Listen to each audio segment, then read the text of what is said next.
Facial hair में हम केवल दाढ़ी, मूछें और आईब्रो को ही शामिल करते हैं। हम फिक्र भी बस इनकी ही करते हैं। तमाम शैम्पू, लोशन, कंडीशनर, ट्रिमिंग बस इन तक ही सीमित रह जाते हैं। जबकि फेस पर दो जगह और भी हैं जहां बाल उगते हैं। एक तो कान।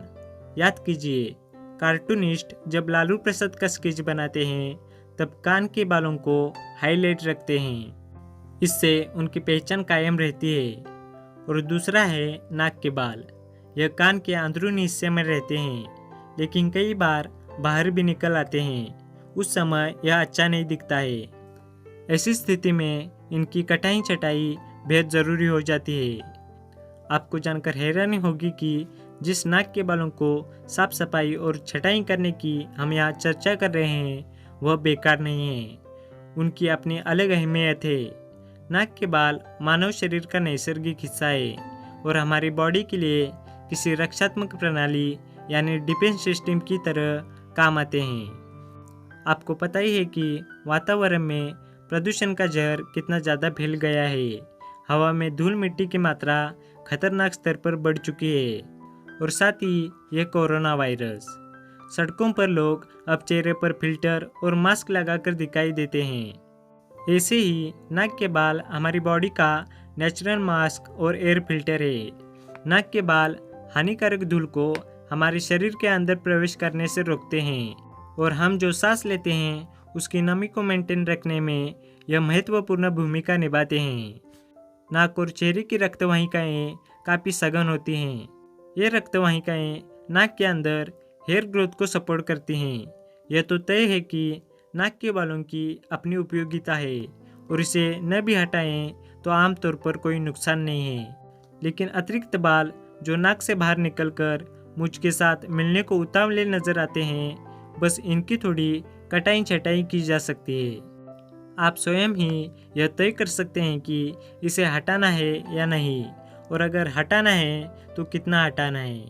आमतौर से लोग पर्सनल और ब्यूटी रीजन से इन बालों को हटाने या कम करने के बारे में सोचते हैं। तो इस वीडियो में बताए गए नाक के बाल हटाने के इन 3 तरीकों पर आप गौर कर सकते हैं। साथ ही साथ संभावित खतरों का भी ध्यान रख सकते हैं। पहला है नोज ट्रिमर्स। नाक के बालों को ट्रिम करना सबसे सुरक्षित और सहज उपाय है। ज़्यादातर लोग इसी तरकीब को आजमाते हैं। कई छोटी कैंचियाँ सिर्फ इस काम के लिए डिज़ाइन की गई होती हैं। आप इनकी खरीदारी करके अपने ग्रूमिंग किट्स में शामिल कर सकते हैं। छोटी फलक वाली इस कैंची का सिरा नुकीला होकर गोलाकार शेप का होता है। इससे नाक के अंदर की नाजुक त्वचा कटने, छिलने या चुभने से सुरक्षित रहती है और दुर्घटनावश ब्लीडिंग की कोई आशंका नहीं रहती। नोज हेयर की ट्रिमिंग में सिर्फ बाहर से नजर आ रहे बालों की छटाई करनी चाहिए। उसे जड़ से हटाने की कोशिश या जिद भारी पड़ सकती है। यह काम काफ़ी धैर्य के साथ धीरे धीरे और आराम से करना चाहिए। जल्दबाजी या हड़बड़ाहट करने की किसी जख्म के रूप में बड़ी कीमत चुकानी पड़ सकती है। नाक के अंदर की त्वचा बेहद कोमल और नाजुक होती है, इसलिए अतिरिक्त चौकसी और सतर्कता बेहद ज़रूरी होगी। नाक के अंदर के बालों को ट्रिम करने के लिए कुछ हिदायत और नसीहत पर गौर फरमाएं। कोशिश करें कि जिस आईने का आप इस्तेमाल कर रहे हैं वह आवर्धक हो और आईने के पास रोशनी पर्याप्त होनी चाहिए। नाक अगर गीली हो तो पहले उसे साफ कर लें। बेहतर होगा कि सर्दी की स्थिति में नाक के बालों की सफाई टाल दें। नाक में अगर सख्त म्यूकस है तो उसे भी हटा लें। नाक के बालों की सफाई में यह बड़ी रुकावटें हैं। पहले इससे निपट लें, फिर बाल से निपटने की सोचें। कैंची को मजबूती से पकड़ें और अपने सिर को पीछे ले जाएं। बालों को त्वचा के नीचे ट्रिम करें। अतिरिक्त छोटे बालों को बाहर निकालने के लिए ट्रिमिंग के बाद अपनी नाक को पानी से न धोएं। नाक के सभी बालों को हटाने की कोशिश न करें। इसकी जगह केवल सबसे मोटी और बाहर से दिखाई देने वाले बालों की छटाई पर ध्यान केंद्रित करें। कैंची के उपयोग से बचने का एक सुरक्षित विकल्प है इलेक्ट्रिक नोज ट्रिमर का इस्तेमाल। Electric nose trimmers round pointed razor से बने होते हैं। आप इन्हें किसी बड़े मेडिकल स्टोर या ऑनलाइन भी परचेस कर सकते हैं। नाक के बालों को ट्रिम करना समस्या का कोई स्थायी समाधान नहीं है, लेकिन सुरक्षित है। इसका परिणाम केवल तब तक ही प्रभावी रहता है जब तक ट्रिम किए गए बाल दोबारा बढ़ नहीं जाते। इसलिए आवश्यकतानुसार इस प्रक्रिया को बार बार दोहराने की ज़रूरत पड़ती है। दोस्तों, अब बात करते हैं दूसरे तरीके की, वैक्सिंग या प्लकिंग। ज़्यादातर मामलों में नाक के बालों को वैक्सिंग या प्लकिंग की सलाह नहीं दी जाती। किसी भी व्यक्ति के नाक के बालों को खींचने का मतलब है नाक के नाजुक हिस्सों में जख्म या कहीं इन्फेक्शन को निमंत्रण देना। वैक्सिंग तो नाक के लिए और भी खतरनाक है।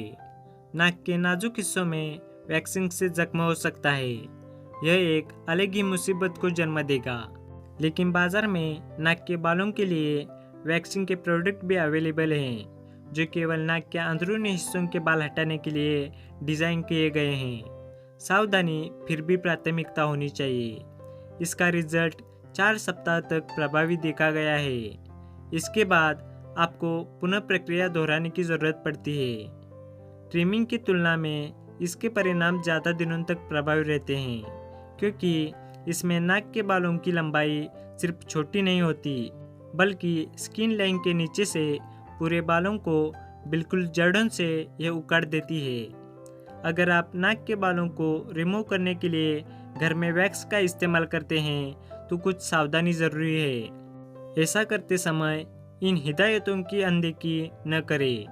वैक्सिंग के बाद अगर नाक के अंदर किसी तरह की खराश का पता चले या किसी जगह पर सूजन हो रही हो तो तौलियों को गुनगुनी पानी से भिगो लें। पानी में निचोड़कर अब खराश या सूजन के ऊपर सेकें। यह गुनगुना दबाव आपको दर्द से राहत दिलाएगा और जख्म को भी भरेगा।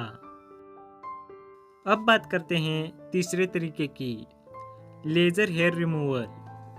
लेज़र हेयर रिमूवल पूरे शरीर के अवांछित बालों यानी अनवांटेड हेयर से हमेशा के लिए छुटकारा पाने की युक्ति है।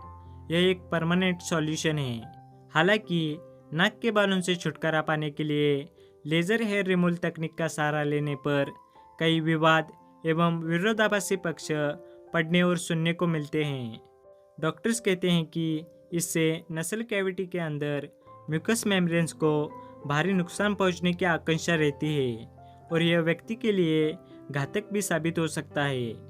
नाक के बालों को लेज़र ट्रीटमेंट करने में केवल उन बालों को ही टारगेट किया जाना चाहिए जो नोस्ट्रिल के अंदर किनारों पर स्पष्ट नजर आ रहे हों। इससे किसी का नाक के बालों की तरफ ध्यान नहीं जा पाएगा और नाक के बाहर इनसे निकलकर लटकने जैसी परेशानियों से मुक्ति मिल जाती है। लेज़र ट्रीटमेंट से जुड़ी कुछ और भी बातें हैं जिस पर अवश्य ही गौर किया जाना चाहिए।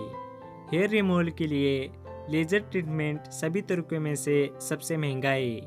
साथ ही इसमें थोड़ी सी चूक से भारी नुकसान भी उठाने पड़ सकते हैं। अगर आपको हेयर रिमूवल तकनीक के इस्तेमाल से कोई परहेज नहीं है तो आप अवश्य इसे आजमाएं। लेकिन इस काम को अंजाम देने वाला कोई बोर्ड सर्टिफाइड डर्मेटोलॉजिस्ट या प्लास्टिक सर्जन ही हो, ना कि कोई नीम हकीम। यानी समझ गए ना आप? तो जहां आपको लेज़र ट्रीटमेंट से जुड़ी बेहतरीन सुविधा उपलब्ध हो सके उस जगह ही अपने हेयर रिमूवल ट्रीटमेंट को अंजाम देने के लिए चुनिए। नाक नाजुक अंग है। नाक के अंदर का भाग और भी नाजुक। नाक के अंदर की जगह बेहद मुलायम मानी जाती है। यहाँ लेज़र ट्रीटमेंट देने की अपनी अलग कठिनाई है। इस सेवा का लाभ लेने से पहले किसी ऐसे डॉक्टर से परामर्श अवश्य कर लें जो इस क्षेत्र में दिग्गज माने जाते हैं, साथ ही अनुभवी हों और जिनकी इस फील्ड में अच्छी प्रतिष्ठा हो। दोस्तों, नाक के अंदर के बाल हटाने के लिए डिपिलिट्री या हेयर रिमूवल क्रीम के इस्तेमाल की सलाह बिल्कुल दी नहीं जाती। डिपिलिट्री बहुत स्ट्रांग होते हैं। इसके इस्तेमाल का मतलब है कि आप सांस के जरिए जहरीला धुआं शरीर के अंदर पहुंचने दे रहे हैं। यह घातक हो सकता है। इससे आपके नाक के अंदर की म्यूकस मेम्ब्रेन्स को भारी नुकसान पहुंच सकता है। कुछ प्राकृतिक उत्पाद भी बाजार में उपलब्ध हैं जो नाक के बालों से आपको मुक्ति दिलाने का दावा करते हैं, लेकिन इस्तेमाल से पहले इनके सुरक्षित होने या न होने के बारे में पूरी तहकीकात जरूरी है।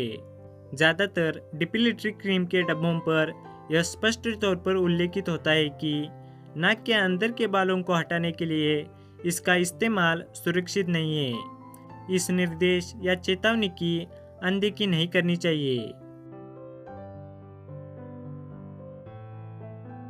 जैसा कि पहले भी उल्लेख कर चुके हैं, नाक के बालों की ट्रिमिंग, थिनिंग और रिमूविंग सुरक्षित है या नहीं, यह इस पर निर्भर करता है कि आप कौन सा तरीका इस्तेमाल कर रहे हैं। लेकिन इतना तो ध्यान रखना ही होगा कि इसका बार बार दोहराव न करें।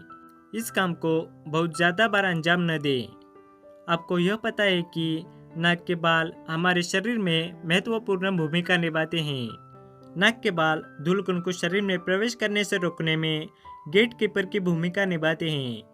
यह एलर्जी और इन्फेक्शन की आशंका को कम करते हैं। साथ ही यह हम सांस के रूप में जो हवा अंदर लेते हैं उसमें नमी को बरकरार रखने में महत्वपूर्ण योगदान देते हैं। यह तब और भी महत्वपूर्ण हो जाते हैं जब किसी को अस्थमा या एलर्जी की शिकायत है।